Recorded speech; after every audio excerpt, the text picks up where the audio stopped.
بھاولپور میں داخل نہیں ہو سکتے یہ لوگ، اور چوروں اور ڈاکوؤں اور کنالوں کے محلوں میں نظام چلانے والوں، تم سے ڈکیتیاں تو رکتی نہیں۔ ایک کندکوٹ کے اندر صبح شام ڈکیت دنتراتے پھر رہے ہیں، ہمارے لوگوں کے موبائل چوری ہو رہے ہیں ہزاروں کی تعداد میں، یہ تو تم پکڑے نہیں جاتے، تم ہمیں روکتے ہو، تم ہمیں نہیں روک سکتے۔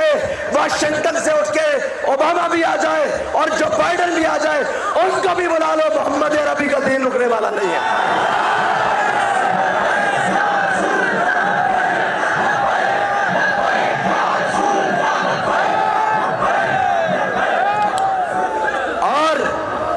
یاد رکھنا، کفر تمہیں ہمارے مقابلے میں کھڑا کرنا چاہتا ہے، ہم تمہیں اپنا مقابل نہیں سمجھتے، ہم تمہیں اپنا جناب سامنے آنے والا نہیں سمجھتے۔ تم نے بھی صدقے یا رسول اللہ کی لوریاں لی ہے، تم نے بھی کلمہ پڑھا ہوا ہے، تم نے بھی ان پہ حلف اٹھایا ہوا ہے، تم کس جرت سے ہمیں روکتے ہو؟ وہ کون ہے جو کہتا ہے ان کو روکو؟ کون ہے جو اس نظام کو آنے سے روک رہا ہے؟ یہ یاد رکھنا، یہ رکنے والا نہیں ہے۔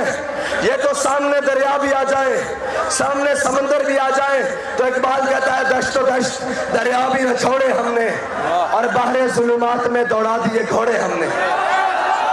قائد کا مسئلہ، ہمارے قائد نے جس دیانت کے ساتھ، ہمارے امیر المجاہدین نے جس دیانت اور شرافت کے ساتھ، جس لگن اور محبت کے ساتھ، جس محنت اور استقامت کے ساتھ اپنا جذبہ قوم کے اندر اتارا ہے، آج قوم کے ناسمجھ بچوں میں بھی وہ اتر چکا ہے۔ اور تم کہتے ہو ایک شخص کیا کر سکتا ہے؟ ایک شخص نے یہ تربیت کی ہے، کراچی سے لے کر بہاولپور تک کوئی ایسا ایک ٹول ٹیکس جگہ نہیں جہاں ہماری گاڑی بغیر پے کے گزری ہو، 1 روپے کی بددیانتی نہیں، کوئی ایسا پیٹرول پمپ نہیں جہاں پر کسی کو ڈرا دھمکا کر 1 لیٹر پیٹرول لیا گیا ہو، کوئی ایسا ریسٹورنٹ نہیں جہاں دھمکا بجھا کر 1 چائے کی پیالی یا 1 روٹی کا ٹکڑا لیا ہو، جو دیا اپنی جیب سے خرچ کیا، اس لیے کہ ہم محمد عربی کے دین کے وارث ہیں۔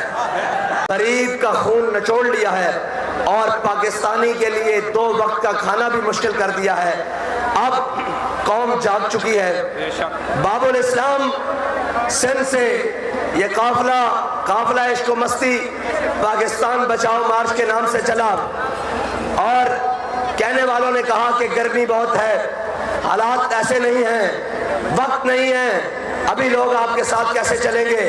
لیکن وہ دھرتی جس کو محمد بن قاسم نے اپنے پاؤں کے نیچے روندا تھا، اور وہ دھرتی جو ایک بیٹی کے لیے فتح کی گئی تھی، اور وہ دھرتی جس کو ایک بیٹی کی آواز پر لبیک کہا گیا تھا، اس دھرتی نے تحریک لبیک کو اور ان کے محمد بن قاسم کے وارثوں کو اس محبت سے نوازا ہے کہ اب سما یہ بتا رہا ہے کہ محمد عربی کا دین تخت پر آ رہا ہے۔